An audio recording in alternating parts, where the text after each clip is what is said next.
అదే RTV app వార్తల్ని క్షణాల్లో చదివే అవకాశం ఉంటుంది. ఒక న్యూస్ పేపర్, ఒక టెలివిజన్ ఛానల్ మీ చేతుల్లో ఎప్పుడూ ఉంటాయి. రెడ్డి గారు, కమిటీ ఎంత సమయం ఇచ్చారు మీకు? ఏమేమి మాట్లాడారు ఇక్కడ? ఎండ్ అవుతుంది కాదా, ఎంత సమయం ఇచ్చుడు ఇంపార్టెంట్ కాదు. ఏమేమి మాట్లాడింది కూడా కమిటీలో మాట్లాడింది, బయట మాట్లాడాల్సిన అవసరం లేదు.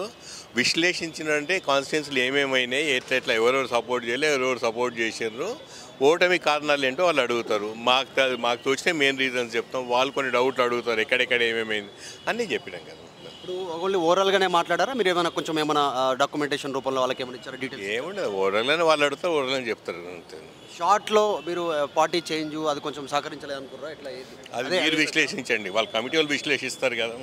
మెయిన్ ఏం ప్రభావం ఉంది అనుకుంటున్నారు ఓటమికి సంబంధించిన విషయంలో? చెప్పినట్టే కదమ్మా, సిటీలో బీజేపీ వేవ్ ఉండే అదొక one of the major reasons అయి ఉంటుంది నేను అనుకుంటున్నాను. ఓకే, బీఆర్ఎస్ క్యాడర్ టోటల్ బీజేపీకి షిఫ్ట్ అయింది అనేటువంటిది ప్రచారం జరుగుతుంది. ముఖ్యమంత్రి కూడా అదే చెప్తాను.